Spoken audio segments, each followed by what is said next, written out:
The bánh chỉ bảy ule Vĩnh hiền cần ram tan lệ India ram tan qua khi bôi mỏ tắc in ma soi ka dua chu chu hetiang hian press conference te kan neya nang ni thu thar the dak tu ten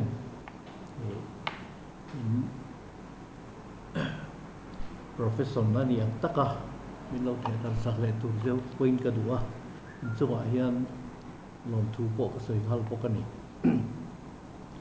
India ram kan independence nuwa rampum le abikin mizoratan kan hun tonga hoin anga kan malam hun thim le khir kan ton hi alo ngai lo ani he lo me he tiang din huna kan din san hi India ram nam te sok minorities te sa khopon le nam zia rang te noi bau tu ra BJP sarkarin sa khozalen na le nam zia rang ta na laom thipui ate tir chiang tak wang hi ni ram dang in India ram chu Christian te ta na ram laom asap tong in the most dangerous countries for Christians in the world te zinga min tel tahial ani hi kan nam nun le zia rang cultural traditions po nuôi boa nắm liền zo te ti dan trong ngai turin uniform civil code man tum anime poka hetiang huna hian rampum hi amang ang tak toa opposition party te intel comin thoho da siamin Indian National Developmental Inclusive Alliance alam toy India andin tahial ani he thipui hian Manipur chu anuai tang der to a kan so fauna tele so na thak tam tak te thi na kan sunin ral thuam le uthang na le ka me la ka an tur na hi kan tur pui tak zet ani ram dang ne na ram ring in trom state te ta na ram zang tak chunga ram tuam tu he lei luk tuam tu thing te mau te ram pul te lui te le nung cha te ti chereva kan environment ti chebok thei tur dan amendment act 2021 to Forest Conservation Act 1980 po nimin ugas ni khan parliament in ni na Rajya Sabha in apong ta ni chuan tuna tangari lo te a dan huitling India ram dan ani to don tina ni hetiang ruam man na hian India ram in pum khat na integration hi ati der dong thea chu wangin he hun thim le khir kan ton ta ka hian he thipui dole turin Mizoram political party zong te thoho puya kasomani he thipui te tir tu ber BJP ema neda manga BJP tho pui tu te po BJP atanga in thiar film turin kan ngen boka he thipui hi political party te chau ta na dolet ne chi ani lo awangin ko ran le tlom ngai pol zong te po kasoma dolet na do kan foram po din turing ka ngen ngal bok ngani tia kha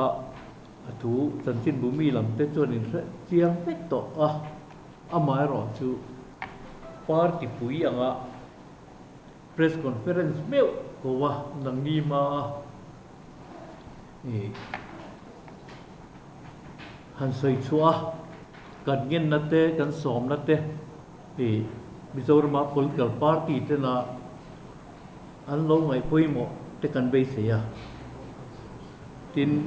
tu da kha han soi ta ang kha nin political party te chau poi na kan do len te lo chi te po ni na na wangin ko ran le tlomai po rang te Mizoram om ten a do len na man ruwa forum te po buat saya chu ta te po chuan thìมันลากเข้าเพนตูรินอันนี้เขาก็กระซอมบอกกันนี่เหตุเฮียนคิดเจียงตัดCongress President มิโซรัมกันนี่นะก็สวยเดชู Congress Party ที่ส่วนเองติกงมาอิน BJP กันทอคุยดอนหรอวะเฮที่ปุยนัดตักไม่เลตีร์ตู BJP ทอปุยน่ากินให้ไม่ต้องตูเฮียนอินเดียรัมพุ่มแหละ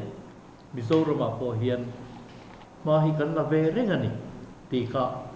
นั่นสวยขัลบอกกันนี่ส่วนนี้นังมานี่ลำอัตรินสอนนั้นจะเป็นเองอ่ะสุวิมาชวนกระดิ่งละมาทูฮีผู้จอนเสียมผู้อ่ะ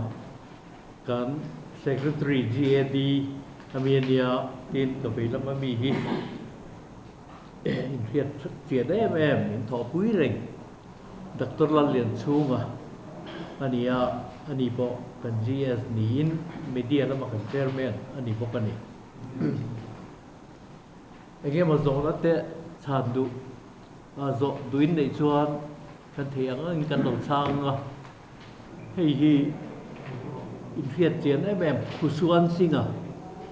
นังนี่มีเดียลำเส้นถ้าเจียนเขาบอกผู้ส่วนสิงอ่ะเจียกอันนี้ฮะ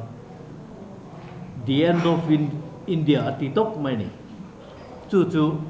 ๆอินเดียฮีรัมพลละมาตั้งอินามะรัลทัวมินามะอันติเทียดริงละวะอันติเชตุตูร์ฮีรัมชูงะเจงเต้นกี่มานี่เห็นอินเดียรัมกันติดเชื้อโรคนะจุมีตานจวนสาขุนเบย์นะเตะน้ำแหลมน้ำมินเบย์นะเตะเฮีอันนี้เงี้ยรีนะบางินเฮลักขบูเดียนดอปินเดียฮีอาเซียกันนี่ทีมมณิปุระบวยนักคูจีเลจีอ่ะไงเทอันนี้รัวลินที่เลยที่อันนี้ไม่หลบนั่นที่เชียงตัวแม่จูไม่ตีหูเบียกอินคริสเตียนเบียกอินค่ะอันที่เชเววักไม่นี่จู่ๆดักต้นเรียนสู้กันนะสวยมันกันสวยแหลมสักคนนี้กันเพรสเดนข้านั่นสวยเสียงเดียวตัวทีมกันสมีอาร์ผู้จนเสียงตัวข้านอารมณ์เบลโต้ก็โอ้เด็กกันสวย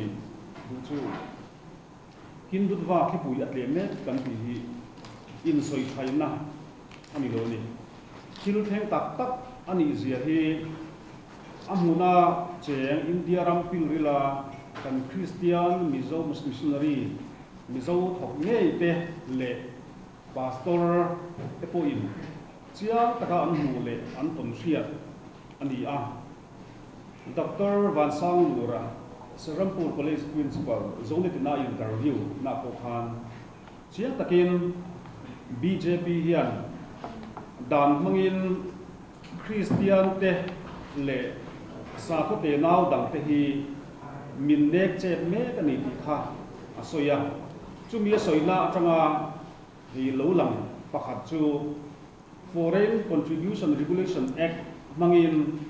Mother Teresa Ipol larta Missionary of Charity tepo foreign atanga tanpuina anlo don thin tepo phokat lai kham ti to an hian ani chu tiang chuan Christian missionary te tin phar la en ko lam panga thok tu tepo hian foreign atanga an sum don tu tam takhi FCRA manghian chuan lam hote siamin BJP Central Sarkar hian alo ti top sak cheu to bok ani tiang tho chuan UCC te po hi tuna a lo lo thei ang berin tu te mo hian soi ma sela dan mga innek che tumna le in nuairal tumna hi he UCC manghian ala thleng nge do na ni ti hi alanga tin tuna Forest Conservation Amendment Act kan ti po hi mithiam zo ka chuan nakin atana tribal te min nuairal na tur manro ni hlawum tak dan misi ani na hi an man chianga tin state khat forest minister ni ribot po omse omlowa in siam theina ani awang hian he Forest Conservation Act an siam tharmek hi kan rin aya lo om tur le development mathe manga keini tlang mi tele ramngo in sirenga cheng hote tribal le forest in sirenga cheng hote thiam taka min nuai ral tumna man huwa ani boka chuwang chuan kan ko khan thuai tu Mizoram ko khan thuai tu te po hi he BJP thipui rap thak tak wang hian an mut atui to lo ni ti kha kan soi ken tuan Pero no pakhat ka nei so kasha sol mai thian nani tuna bill an pass na hin ni som ni pali julai ni som ni pali nga tinga an pass lok sabha Rajya Sabha ni jinga ni hin pass ta Nimina. nimina an pass de ke an pass pali an pass de ke ni wa no hin pe pe tuna ni president ni ngolo par ka nei ke no se ka mu sina tuna ni pe ka ilan na ni ka pe ni tapi ang makan indo soi do tuna pass mo hin asan jo kudo ma ko han soi sai katia an pass ni kan aram soi so kan pass mas ni pass ni kan aram soi Lok Sabha pas ni. ka ko hat dai ma ke ka lo ni se trai ni ni ya han di sai sana ni Nimina pas tak kanin dana ni ta. Dana ni makan nasa takin parliament do dana thawa keni lo do da ai ma na in do da thawa chuan pas thawa ban tam ma wang in pas thawa voina kan a do da na kan soi hian a tlai deuh tawh nain zia da nei thei kan ringa a chan chu court lama te pawh lakal thei dan te pawh ve te ya court an kalam kati na phei chu ni tui lawa chu wangin kan riat nei chu rei to kan ngai mo na po rei to amaro chu nimina pa san ni ta kha wena press conference kan nei hianin soilan ve nge chi nin kan riat awangin kan soilam non le ni President han ni Abraham Rato there are you appeal to my the political party there ho pule so na pa iso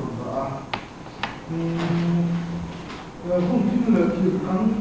ka kan ton ta ta le ni ki do le to ni do so ko political party so ko pule so na ni ya chuan kha ni ni le a to la khan political party de kan chok do le ne chi ani do no wa in ko kan le ko ma ko no so ko so ma ki le la kha en political party de kan do le ne chi ani chi no chuan en ama to ko na kha ne ni tu ni yang ni Hidayah itu nama parti mereka orang Hina mereka isu yang Indian National Development Inclusive Alliance secara Hina yang Mizoram yang pintu langsung songnya amat kuat dongcinya yang enggak asal kong ni le fiat han te political party te thaw ho na chu India ram an din to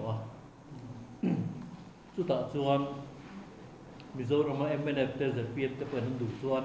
ta khan tel thei mai a political party a chuan tin Mizoram bi ka po ei tho khawang u ke ni political party te party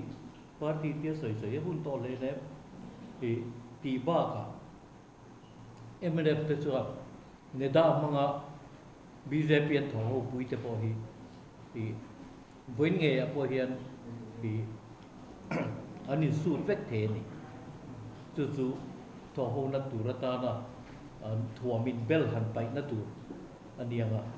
cho anh ít hồ hồ khai thìสงการแบกปาร์ตี้แต่คนเอามาเกี่ยจนกระสอบมันนี่ไม่ก็เขาวินกันตีเราวะเขาเปียกกระสอบมันเนี่ยอันมานีบแต่ปอขันเขาตูนี่นั่นแต่คนเถอะเวกเที่ยวว่าจุดปาร์ตี้เขาหน้าเนี่ยมาเสียให้ตะกันก็รำสวยต่อเงี้ยปาร์ตี้ไม่เขาเงี้ยเหตุกันที่ปุยพัดชนที่อันเนี่ยเราปัลตาทิ้งโกขันแนนตัวไว้พอสงสงแต่เนนแต่พอเฮียนอีจังฟอมแต่มูติขาเอาฟ้าอ่ะปาร์ตี้สงสงแต่เนนถอเขาปะเอาหวงเทียทีนอันนี้เขาขาดโกขันเละตัวไว้พอสงสงแต่ขาดอันมาลีนมาหลายอิน political party ปะ local เวทุปะมิติเทปกันนี่ข้าที่ต้องปะขาดินถอคนละข้าจะโกงพระกินอมเทียนกันเถอะ 因為個subject 區度都唔錯，跟住所以近幾個嗰啲話面，近咗都話咗，嗰啲 subject 及佢目標我哋近得諗起，近咗我哋就話，呢隻邊就啲你做中國可能有嘅話，邊因為你講嗰陣時就做啲咁嘅錯嘅事，但係做咩part啲啊，近啲啲啲啲嘅錯分對唔明，亦都係嗱嘅，無論係有啲咧，三啲數嗰啲嘅。MLA inkan beri dan daya dan diri dekat action kami tu adalah campuran yang isi soal nanti yang tak ada action yang dikan soal vai đi đâu quên để tuôn ở gạt xả hết bị chung cái chuyện thì phải nghe cần tụi mình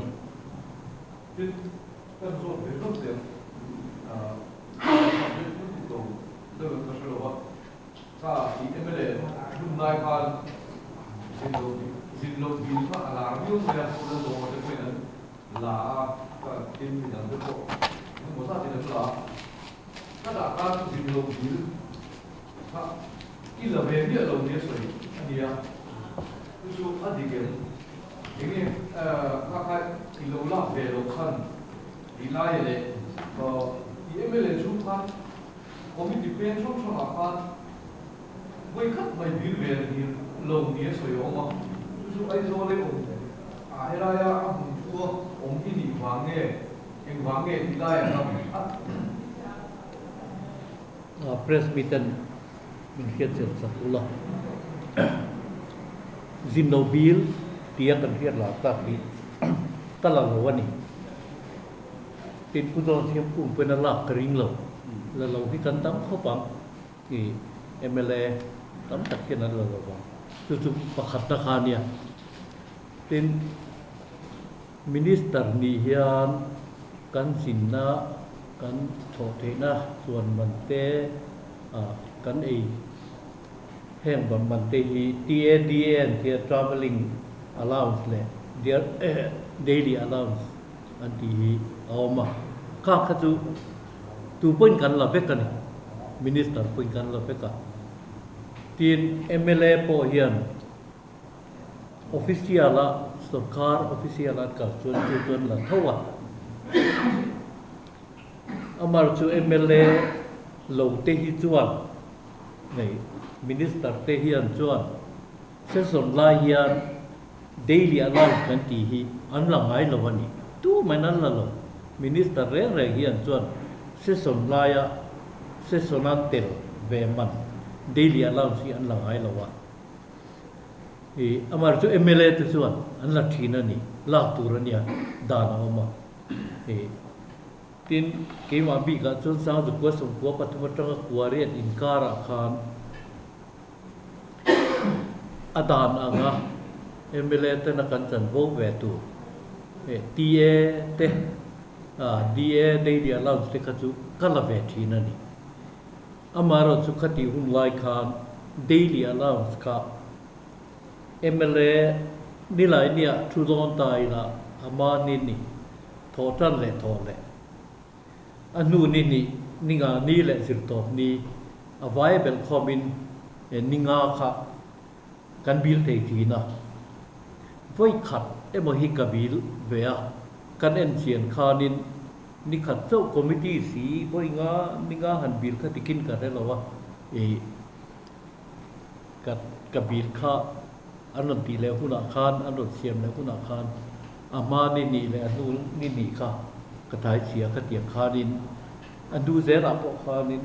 helai ai zola reng kan ya kalman ma lo te ni boka e ni khat chau kha ni khada cheng za somga die khan la be ti na ama ni le dung ni ne kan cheng za sari somga kha hoi kan thu da khan ani ti na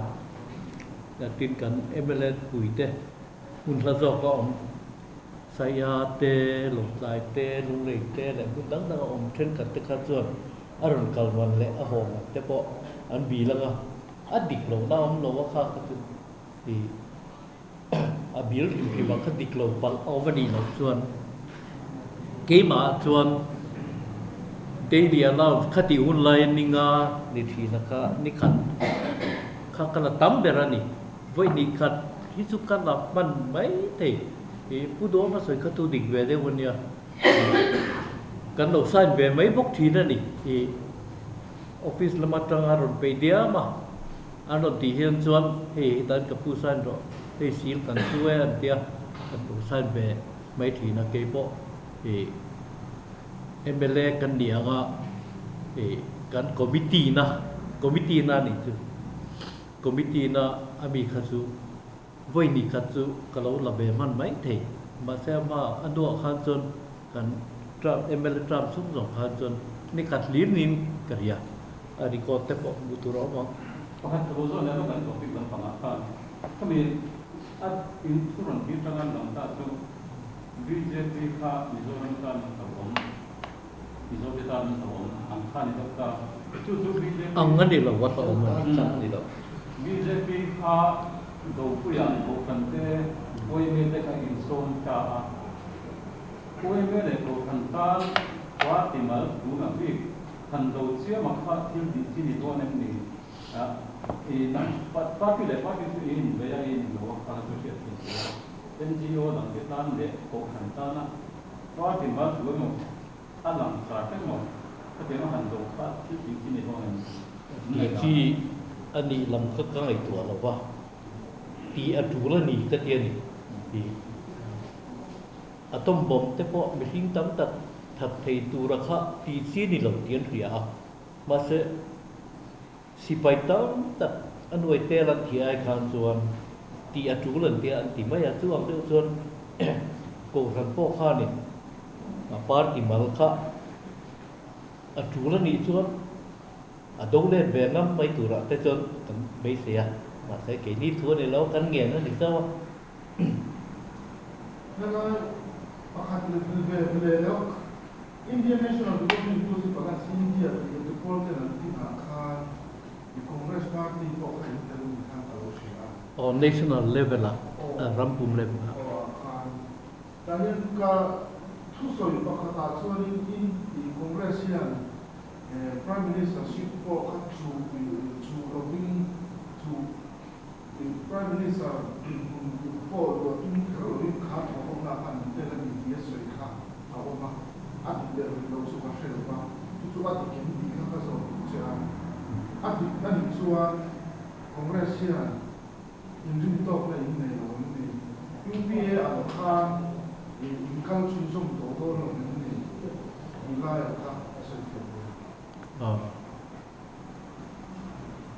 Prime Minister ni hi MP nga tak angaya Paul rang ina MP nga tak turan tho ho te ngaya chu mi te lung rual na chu Prime Minister ni theina kong om chuna nia chu tu na hian kan la thing phalawa e amaro chu ke mani in rin tok lo wang emo lam ni lovin tho ho atu ma wang hianin e Congress hianin Prime Minister lo chu tapakila kan tho ho na te chiat khan chuan kan do per ta na lo mom mai tur khani do na e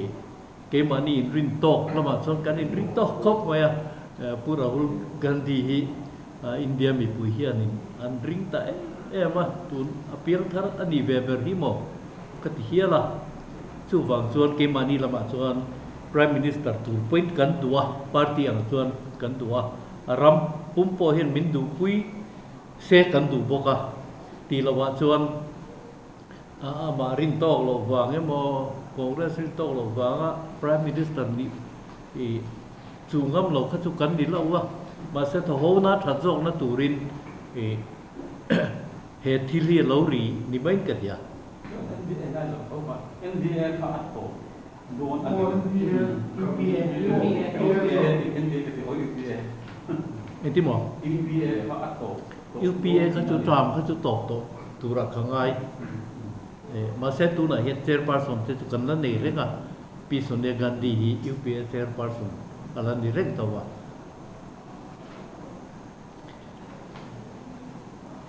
โอกาสจะรู้ตัวเนี่ยยังเขียนได้ท่านอาสาเจ้าของท่านสอทกองท่าน President และ President เป็นสิ่งที่สาระเองแต่หนูเรียกว่าอีซึ่งฉันละหมาดพวกการเรียนและตุลาฉันบอกพวกนั้นถ้าบอกมันตัวตาอียังไงมีตัวรองคงเรียกว่าที่มีข่าว